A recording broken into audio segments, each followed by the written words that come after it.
The Stepmother by Anne Ranasinghe. Read by Priyanka Burford. Marrying a man who already has children makes you a stepmother, a difficult part to play in a family. And stepmothers in stories are often mean and unkind to their stepchildren. Lakshman, who is 9, knows this very well. He never wanted a stepmother. Why ever did his father marry her? Maybe, if he is horrible to her, she will go away again. Lakshman ran his hand over the surface of the cupboard and breathed in the pleasant smell of newly cut wood. An almirah, with 4 doors, 2 above and 2 below, and a shiny key in each one. What use was an almirah to a baby? Nobody ever made almirahs with 4 doors. Carefully, he turned the keys to look inside. In one half, there was a place to hang clothes, small clothes.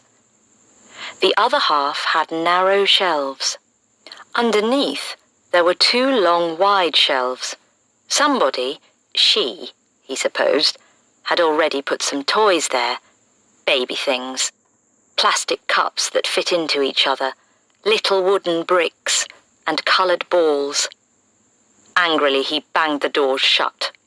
What a complete waste. In his bare feet, he walked down the stairs to the back of the house, to the kitchen area. The old amme was squatting on the floor, cutting up vegetables for the meal. A row of pots and pans stood on the floor, and Candy, the Alsatian dog, was sleeping peacefully beside them, his tail occasionally waving away the flies. Both Lakshman and the amme knew this was against the rules the new woman had made after she took control of the house. But they understood each other, the old cook and the boy. He squatted down opposite her, watching her. Although he was 9, he was small for his age, small but strong. He wore an old shirt and a too small pair of washed-out blue trousers. For some time he watched the amme in silence. Then, in his rather high little boy's voice, he asked, "Where is the bloody woman?" The amme did not stop her cutting. She said calmly, "She's getting dressed to go out. She wants you to change and go with her, to buy new shoes for school." The boy sighed. He picked up a piece of sugarcane and began to suck it noisily. That was really too bad. Did she really think he'd go out with her? Walk in the street where all his friends would see him? True, his father had said she would help him and look after him, but that did not mean she could give him orders, or that he had to do what she wanted. Why, he wouldn't go with her for anything, not even if she offered him a bicycle. Lakshman had been saving for a bicycle for some time. His weekly money from his father, gifts from aunts and uncles and grandparents, all this was carefully saved. In fact, Lakshman lived for the day when there would be enough for that bicycle. But dislike of his stepmother was so great that he could not even imagine himself accepting a bicycle from her. He bit off a piece of sugarcane and said crossly, "I am not going out with her to buy a pair of shoes." It was hot in the kitchen. The amme lifted a corner of the cotton cloth she was wearing wrapped round her like a skirt and wiped the sweat from her face and neck. At that moment, Lakshman's stepmother appeared in the doorway. Her eyes took in the scene and narrowed angrily. She raised her voice and said, "Amme? I have told you again and again not to cut vegetables on the floor. And then to Lakshman, Lakshman, go and change your clothes. I want to take you out to buy a pair of shoes. Neither Amme nor the child moved. The Amme began to cut vegetables again, with great concentration. Lakshman looked quickly at his stepmother. The she-devil. Whatever had made his father marry her? He said, Amme doesn't understand English, and I don't want to go out. You buy the shoes for me. The woman straightened her back and looked down at him. If Amme doesn't understand English, why don't you tell her in Sinhalese? And you say you won't come out with me. Well, I can't buy a pair of shoes unless you try them on. So please, get ready. Quickly now. He turned to Amme and said in Sinhalese, That bloody woman says not to cut vegetables on the floor. Very slowly and heavily, the Amme got up from where she was squatting. She picked up the vegetables and threw them on the kitchen table. Then she said to the child, Tell her I can't work for her. Also, I am not well. I have to go home. Lakshman repeated in English exactly what the old cook had said. The tall one looked from the child to the old woman a little helplessly, then shrugged her shoulders. If she is not feeling well, she must go home and get better. Meanwhile, you get ready. I am waiting. He stepped right in front of his stepmother. He had to bend his head far back in order to see her face. He collected the spit in his mouth, then walked slowly and deliberately to the corner of the kitchen where there was a space for washing vegetables, and spat. Spitting was the best way to drive away evil things. Then he said, But I told you, I am not coming. She took a deep breath. All right. If you are not coming, I am not buying the shoes. She turned and walked towards the front door. Lakshman ran after her and shouted so that it echoed down the road. If you don't buy those shoes, I'll tell all the neighbors and relations what a mean, hateful, horrible stepmother you are. She didn't even turn her head. All she said was, You tell them whatever you like, Lakshman. But if you want a pair of shoes, you've got to come and try them on. Or else, no shoes. He watched her drive off. He was very angry, but not because he needed the shoes so badly, but because he felt she had won this particular argument. He could hear the men servants talking and laughing loudly in the kitchen with the Amme, who was packing her things. They were talking about his stepmother, and suddenly a cold fury rose in him. Why had she come here and upset things, when everything was running so smoothly before, and now the Amme was leaving? Upstairs, the baby began to cry. That was another thing. Her baby. All that fuss and bother about him. You would think nobody had ever had a baby before. And all that nonsense about keeping him clean and not touching him with dirty fingers. And almirahs.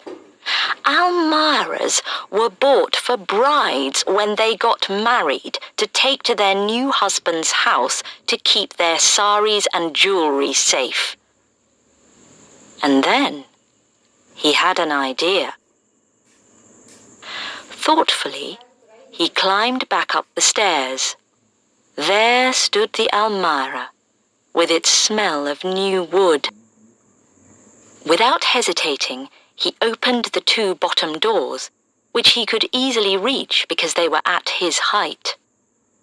He took hold of one door and forced it back, further and further, until the wood broke and the door fell to the ground with a loud crash. The second door soon followed the first. To reach the upper 2 doors, he got a chair and climbed on it. It was more difficult this time, but he pushed as hard as he could until the 3rd door landed on the ground with an even bigger crash.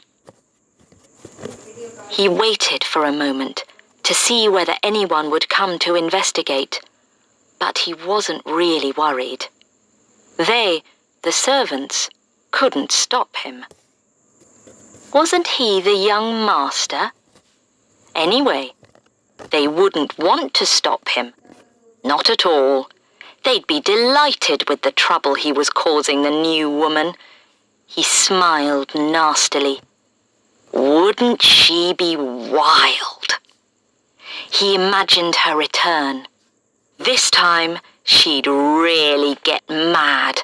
She'd hit him and scream at him, and then his father would get rid of her, once and for all. With this happy thought, he turned back to the Almirah and finally managed to break the 4th door off. Carefully, he replaced the chair and left the broken doors where they had fallen. Then he decided to play a game in his room. There would be enough time to hide when he heard the car. She was coming up the stairs. Lakshman was lying flat on the floor of his room, looking through the narrow space under his door. He could hear the changing sound of her footsteps as she came higher and higher, and he held his breath when she finally stopped. She stopped for quite some time. Then she called not him, but the servant. She asked, "Who has done this, Somapala?" Somapala, who had not seen the broken Almirah before, gasped and said, "I don't know." There was another pause, and she said something Lakshman couldn't hear. Then she went into her bedroom. That was too much for Lakshman. After all his hard work, he jumped up from the floor, ran through the doors, and burst into her room without knocking. She was standing by the mirror, examining her face, and his eyes met hers in the mirror. He screamed, "You want to know who did it? Well, I did. I did it." His face was red under the brown skin, and his eyes very black, shining with the light of battle. His arms hung by his sides, his hands tightly closed. She turned slowly. "You did it, Lakshman. You." She looked down at him from her great height. Her fingers were playing with the household keys she was holding. "That's really too bad, Lakshman. Breaking the baby's cupboard. We had to pay a lot of money for it." He almost laughed. The stupid woman. What was the point in breaking something cheap? He waited for her fury to break, preparing himself for the punishment, looking forward to it almost with pleasure. But it didn't come. She just stood there and looked at him calmly. Then she said, "That's really too bad, Lakshman. I thought you were a sensible sort of boy." She sighed. "So now we have to ask the workmen to repair the damage. Quite an unnecessary bother and cost." She walked towards the baby's room. Lakshman had a terrible feeling of disappointment, worse than he had ever experienced before. Wildly, he ran after her and asked urgently, "But aren't you going to punish me?" "Punish you?" She appeared surprised. "Punish you? Oh no. There's no point in that, because that's what you want, isn't it?" She looked him straight in the eye. "No, Lakshman, I am not going to punish you, only—" She hesitated for a moment. "About the repairs. You are going to pay for them, Lakshman, out of your bicycle money. That's fair, don't you think?" She opened the door of the baby's room, walked through, and firmly shut it behind her. Lakshman stared at the closed door. The sun was shining outside, and little gold bits of dust were dancing in the sunlight. The blood had left his face, and he stood there, wide-eyed and silent. Then he walked out of her room, past the 4 broken almirah doors on the floor, and down the stairs. His head was bent as he went slowly down, his old shirt hanging out over the 2 small blue trousers. He heard the door of the baby's room opening. The woman was looking down at him from the top of the stairs, but he pretended not to see and continued going down without stopping. She said, "Lakshman?" Pause. "Lakshman, we can come to an arrangement." He did not look up. But there was no longer any sharpness in her voice. Instead, there was a warm note in it that the child did not fail to notice. She said, "You help the workman repair the cupboard, and I'll pay half the cost. Agreed?" His eyes were hot with tears. "The bloody woman," he whispered to himself. "The bloody woman." But he slowed down, and as he reached the bottom of the stairs, she heard him begin to whistle. "Agreed," he shouted, and ran quickly out of sight.